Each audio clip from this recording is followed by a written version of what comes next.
नमस्कार दोस्तों, आखिरकार प्रियंका गांधी के आगे गृह मंत्री अमित शाह को झुकना ही पड़ा और सिर्फ 25 दिन के अंदर उनकी मांग को भी मानना पड़ा।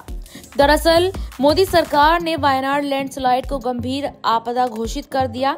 ऐसा तब किया गया जब प्रियंका गांधी ने वायनाड से सांसद बनने के बाद अमित शाह से मुलाकात की थी और यहाँ पर आपको बता दें कि अपनी इस मांग को उनके सामने रखा था 4 दिसंबर को। प्रियंका गांधी के नेतृत्व में केरल के सांसदों का डेलीगेशन अमित शाह से मिला था और इसके 25 दिन के बाद 30 अगस्त को मोदी सरकार की तरफ से इसे स्वीकार कर लिया गया।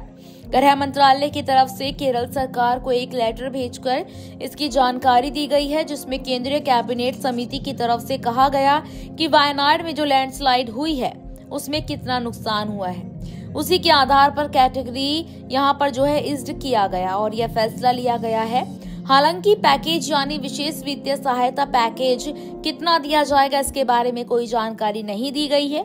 जैसे इस बात का पता प्रियंका गांधी को पता चला, मतलब जब उनकी मांग को स्वीकार कर लिया गया और वायनाड लैंडस्लाइड को गंभीर आपदा घोषित कर दिया गया, तो प्रियंका गांधी ने अमित शाह को शुक्रिया बोलने में जरा सी भी देरी नहीं की। ट्वीट करके शाह की तारीफ भी की और उनको शुक्रिया भी कहा। हालांकि प्रियंका गांधी का ये ट्वीट इंग्लिश में है, लेकिन हम आपको हिंदी में बताते हैं।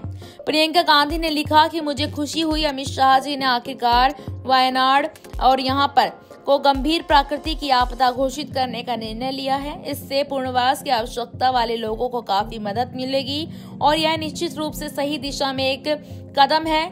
यदि इसके लिए पर्याप्त धनराशि भी जल्द से जल्द आवंटित की जा सके तो हम सभी आभारी होंगे। तो इस तरह से प्रियंका गांधी ने इस फैसले पर अपनी खुशी जाहिर की है।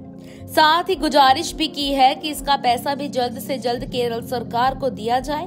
वायनाड की जनता के लिए प्रियंका गांधी की तरफ से यह सवाल सबसे बड़ा तोहफा है।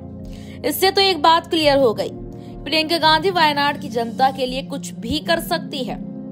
उनके लिए किसी के भी सामने झुक सकती है। प्रियंका के लिए जनता बहुत मायने रखती है, क्योंकि इससे पहले अगस्त में केरल सरकार ने प्रधानमंत्री मोदी को पत्र लिखकर वायनाड लैंडस्लाइड को राष्ट्रीय आपदा घोषित करने की मांग की थी। इसके अलावा राहुल गांधी ने भी 7 अगस्त को लोकसभा में यही मांग की थी, क्योंकि वायनाड में 29 जुलाई की रात को लैंडस्लाइड हुआ था, जिसमें 400 से ज्यादा लोगों की जान गई थी।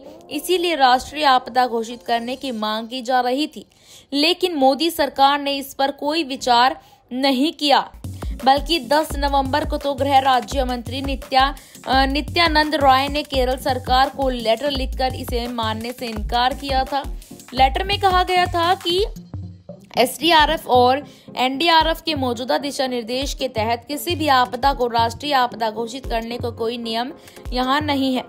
मगर जैसे ही प्रियंका गांधी वायनाड से उपचुनाव जीत कर सांसद बनी, तो इसके बाद अमित शाह से मुलाकात किया और उनके सामने इस मांग को रखा, वायनाड में इससे कितना नुकसान हुआ है, सारी बातें उनके सामने रखी, जिस पर अमित शाह को झुकना पड़ा और मांग को मानना भी पड़ा।